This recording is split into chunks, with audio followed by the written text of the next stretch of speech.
मेहंदी।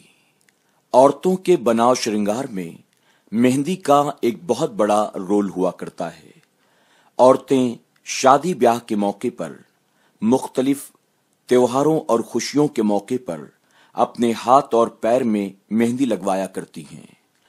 हुजूर अकरम सल्लल्लाहु अलैहि वसल्लम ने इरशाद फरमाया, औरतें हर वक्त अपने हाथ और पैर में मेहंदी लगाए रहें, ताकि कभी किसी गैर महरम की नजर अगर गलती से भी उनके हाथ या पैर पर पड़ जाए तो वो ये ना जान सके कि यह औरत गोरी है कि काली है।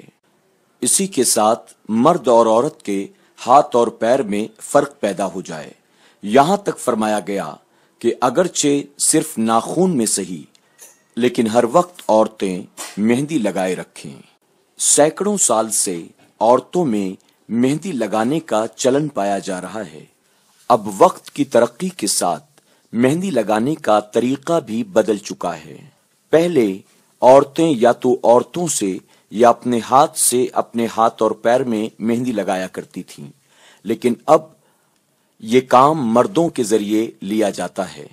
तरक्की याफ्ता दौर की औरतें औरतों से नहीं बल्कि मर्दों से मेहंदी लगवाना ज्यादा पसंद करती हैं।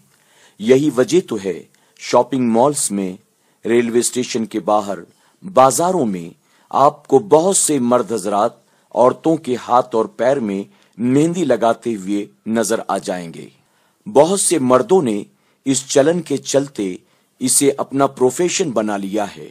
मुसलमान औरतें भी ईद बकरीद के मौके पर, शादी ब्याह के मौके पर बेहयाई, बेगैरती का मुजस्समा बनकर ऐसे गैर महरम और गैर मुस्लिम मर्दों के हाथों में अपना हाथ देकर बाकायदा इनसे खुशी खुशी मेहंदी लगवाया करती हैं, जबकि वो भूल जाती हैं कि जिस खुशी के मौके पर वो इस तरह की नाजायज और हराम हरकत कर रही हैं, यही खुशी, यही मेहंदी का लगाना कल क़यामत के दिन उनके लिए पकड़ का और अजाब का सबब बन जाएगा।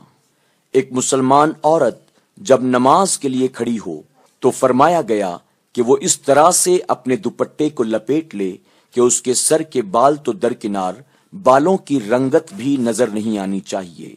आप अंदाजा लगाएं कि एक बंदी जब अपने मौला के हुजूर सजदों के लिए हाजिर होती है तो उसके लिए पर्दे का ये हुक्म है। अब वही औरत अगर बाजार में किसी गैर महरम के सामने अपने हाथ और पैर फैलाकर बैठे, हाथों में हाथ दे और उसमें मेहंदी लगवाए तो क्या ये नाजायज और हराम नहीं है? हुजूर अकरम सल्लल्लाहु अलैहि वसल्लम ने इरशाद फरमाया, बदनिगाही करने वालों पर अल्लाह की लानत है और उस पर भी कि जिस पर बदनिगाही की जाए। इसी तरह एक हदीस मुबारका में हुजूर अकरम सल्लल्लाहु अलैहि वसल्लम इरशाद फरमाते हैं कि दो गैर महरम के जिस्म अगर आपस में मिलें और इस पर वो लज्जत महसूस करें तो जिस्म का जो हिस्सा आपस में मिलता है कल क़यामत के दिन उस हिस्से पर सबसे ज्यादा जहन्नम की आग का हक हुआ करता है। कई घंटों तक किसी गैर महरम मर्द के हाथ में हाथ देकर मेहंदी लगवाना, उसके सामने अपने पैरों को फैलाकर उस पर मेहंदी लगवाना, अपने हाथ या पैर पर गैर महरम मर्द के हाथ का फेरना, क्या आपने कभी गौर किया किसी सूरत में भी क्या ये जायज या हलाल है?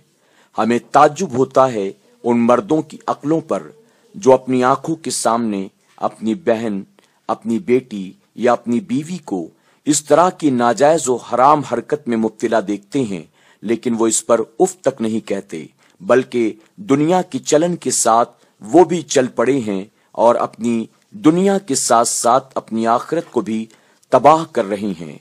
खुदारा ऐसी हरकतों से बाज आ जाएं। औरतों के लिए मेहंदी लगाना बिला शुबा जायज है, लेकिन इस तरह से लगाना हरगिज जायज नहीं बल्कि नाजायज व हराम है। अल्लाह रब्बुल इज्जत हमारी माओ, बहनों और बच्चियों को अक्ल सलीम अता फरमाए और खुशी के मौके पर इस हराम व नाजायज हरकत से अल्लाह उन्हें बाज रहने की तौफीक अता फरमाए।